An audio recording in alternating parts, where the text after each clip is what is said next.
Okay, I'd like to end up today by just doing a brief overview of where we're going with this class because we have some really interesting topics that we're going to be covering. So this first lecture, we had an introduction to consumer psychology and research methods. Right? Now, our next lecture will be on the consumer decision-making process. Did you know that we tend to be happier with a purchase if we had maybe 5 to 9 choices rather than, say, 37 choices? Something really interesting we'll be looking at as an example in this decision-making lecture called Miller's Rule. We can hold about 7 things in working memory, give or take 2. So if you get much more than that, and in your choices, it can become a little overwhelming. But what's really interesting is that it can even affect our happiness with a purchase later. Okay. Lecture 3, we will be looking at cultural influences. Did you know that Cosmopolitan magazine publishes completely different topics in their Chinese version magazine? Because publishers of the Chinese version are not permitted to even mention sex. They have to replace most of the articles. And as an example of that, they actually replaced an article recently that was about uplifting cleavage to one that was about uplifting stories of youth dedication in the communities. Now, lecture 4 is going to be on ethics and the lack thereof sometimes, right? What protections do we have as consumers? What protections are given to us federally? What can we do as consumers to protect ourselves? As far as federal ones, how have these failed to keep up with the times? We've all been victims of phishing scams, or we know somebody who has. And worse yet, things like botnets hijacking our computers just to turn us into little advertising machines.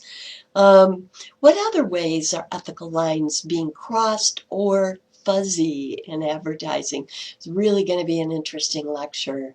Okay. Sensation and perception will be the topic of our 5th lecture. Love this one. You know, what's the scoop on, let's say, subliminal perception? Do you think that you could be persuaded to buy something by an advertisement that was presented subliminally? It's one of the things that we will look at under sensation perception. Lecture 6 will be about learning and memory. Marketers clearly have learned that repetition plays, but when is repetition too much? Okay. Toyota ran a commercial featuring a reworked version of Fix's song called Saved by Zero so many times that over 10,000 viewers organized a Facebook group to petition the company for mercy. Please stop, right? When is repetition too much? Lecture 7 is an interesting one. It's going to be on personality and the self.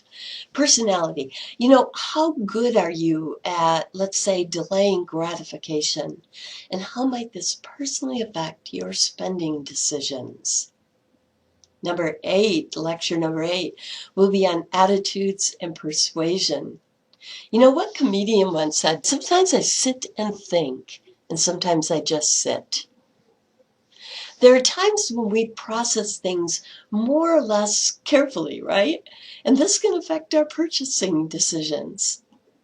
And what is the inoculation effect in psychology? And might you be able to self-inoculate, making yourself less vulnerable to persuasion? Lecture 9, Social Environment and Influence. So social influence. Did you know that people tend to relax and thus spend more time with each other in a blue environment? What kinds of sales tactics have been used on you in the past? Ones that you were aware of, you're going to be able to think of, but have you ever wondered how many were used on you that you were not aware of? Lectures 10 and 11 are both on identity. So the first part of that is lecture 10, and that covers gender and subcultures. What does gender have to do with it? And what about subcultures like where you live? Can you think of a product that might sell really well in the southern states, but totally flop in the northern ones, or vice versa, right? Lecture 11, the second part of identity, will be social class and lifestyles. A Greek philosopher once said, "Know who you are, then adorn yourself accordingly." We're going to explore ways in which social class and lifestyle affect how we adorn ourselves, what we feed ourselves, in other words, our purchasing decisions. Hey. And then we're going to end the class. The final lecture will be Contemporary Frontiers. We're going to explore cutting-edge phenomena like buzz marketing and viral marketing. What are product pushers? What's e-tailing as opposed to retailing? Yes, at the end of this class, we are going to boldly go where no one has gone before, or where they've only recently ventured. Okay, so stay tuned for a very interesting journey this semester. And what I'd like to do with each of our lectures in this class is to wrap up with a few ideas of how the material you learned in this lecture can be used to make you a wiser consumer. Just a few examples just to get you started, because I'm sure you can come up with many more.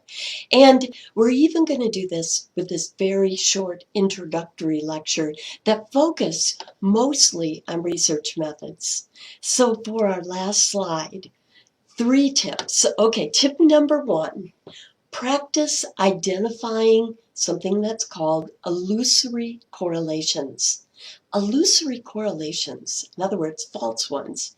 People have a tendency to take correlational statements that just state a relationship, and jump to causal conclusions. And marketers often exploit this. Here's an example from a real political ad.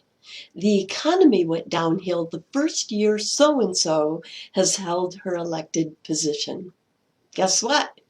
The year was 2007, and the economy crashed everywhere, regardless of who was or was not in office.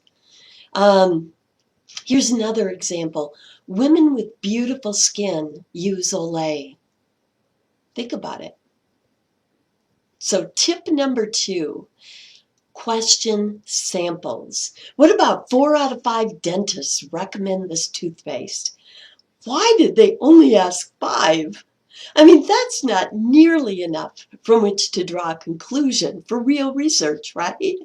And so just who were these 5 that were used? Friends of the manufacturer? Okay, tip number 3, question the source. Unless it is explicitly stated, tested by the FDIC or researchers at a named public university, which is really rarely the case, right? That you hear that. You can pretty much conclude that the company conducted the research, and the company is not an unbiased source. A biased source can affect not only things like which dentists were selected, but the methods that were used and how the data is analyzed, and so on, and so on, and so on.